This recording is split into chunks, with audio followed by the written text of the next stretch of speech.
اعوذ باللہ من الشیطان الرجیم بسم اللہ الرحمن الرحیم السلام علیکم۔ امید ہے کہ آپ ٹھیک ہوں گے، اللہ آپ کو ٹھیک اور صحت یاب رکھے۔ میں ہوں اسف اقبال احساس اور آپ دیکھ رہے ہیں اردو دان۔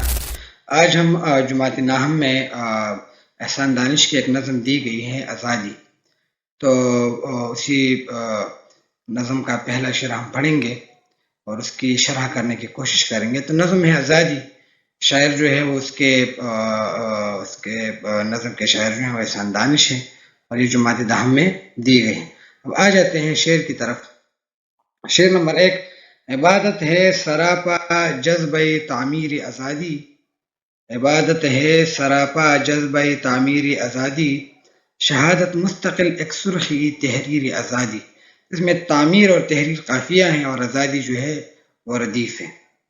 ہم آ جاتے ہیں حوالے کی طرف، یا مشکل الفاظ پہلے پڑھ لیتے ہیں۔ مشکل الفاظ اور معانی: عبادت یعنی بندگی یا حکم ماننا، سراپا یعنی مکمل، مستقل یعنی پوری ثابت قدمی سے، سرخی تحریر یعنی نمایاں لکھائی، یہ نمایاں ہے، نمایاں لکھائی یا عنوان۔ یہ مشکل الفاظ ہیں جو کہ مجھے لگ رہے تھے کہ اس شعر میں مشکل ہے، میں نے لکھ دیے ہیں، اب یہاں سے نوٹ کر سکتے ہیں۔ اب حوالے کی طرف آ جاتے ہیں۔ تو حوالے شعر جو ہے وہ شاعر کا نام احسان دانش ہے، صنف نظم ہے اور نظم کا عنوان جو ہے وہ آزادی ہے۔ ماخذ میں بھول چکا ہوں، آپ وہاں کتاب سے دیکھ لیجئے گا۔ اب آ جاتے ہیں شرح کی طرف۔ شرح: اللہ تعالیٰ کی تمام نعمتوں میں آزادی بھی ایک بہت بڑی نعمت ہے۔ اللہ تعالیٰ نے ہم کو بہت ساری نعمتیں دی ہیں اور اس میں جو ایک بہت بڑی نعمت ہے وہ آزادی ہے، کیونکہ اللہ تعالیٰ نے انسان کو آزاد پیدا کیا ہے۔ آزادی ہر انسان چاہتا ہے اور آزادی ہر انسان کا بنیادی حق ہے۔ اسی وجہ سے آزادی کی سوچ، آزادی کا جذبہ، آزادی کی خواہش، آزادی کی کوشش، یہ سب عبادت ہے۔ یعنی جب آپ کے اندر آزادی کا جذبہ ہو، آزادی کی سوچ ہو، آزادی کی خواہش ہو اور آپ آزادی کے لیے کوشش کرتے ہیں، تو یہ جو ہے یہ جو جذبہ ہے یہ عبادت ہے۔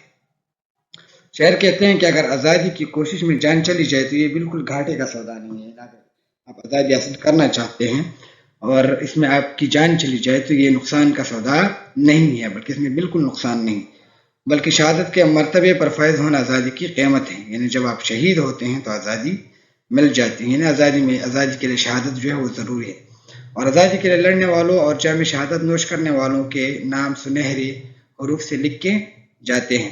مطلب یہ کہ شہادت کے بغیر آزادی کا تصور ناممکن ہے۔ یعنی جب آپ آزادی چاہتے ہیں تو کچھ لوگ شہید ہو جاتے ہیں، کچھ غازی ہو جاتے ہیں، یعنی شہادت جو ہے وہ پہلی کڑی ہے آزادی کے لیے۔ آزادی حاصل کرنے کے لیے جان کی قربانی دینا پڑتی ہے۔ فراغ گورکھپوری، یہ گورکھپوری ہیں، شاید لکھنے میں غلطی ہو گئی ہے، اس حوالے سے کہتے ہیں کہ لہو وطن کے شہیدوں کا رنگ لایا ہے، لہو وطن کے شہیدوں کا رنگ لایا ہے، اچھل رہا ہے زمانے میں نام آزادی۔ تو یہ شرح ہے، بنیادی طور پر آزادی کے حوالے سے بات کی گئی ہے کہ آزادی کی کوشش اور جذبہ جو ہے یہ عبادت ہے، اور جب آپ شہید ہو جاتے ہیں تو آپ کا نام جو ہے، آپ کے کارنامے جو ہے سنہرے حروف سے لکھ کے جاتے ہیں۔ امید ہے کہ یہ شرح آپ کو سمجھ آ گئی ہوگی۔ انشاءاللہ اگلے لیکچر میں ایک اور شعر کے ساتھ آپ سے ملاقات ہوگی۔ تب تک دا اللہ پامان، خدا و آباد سے۔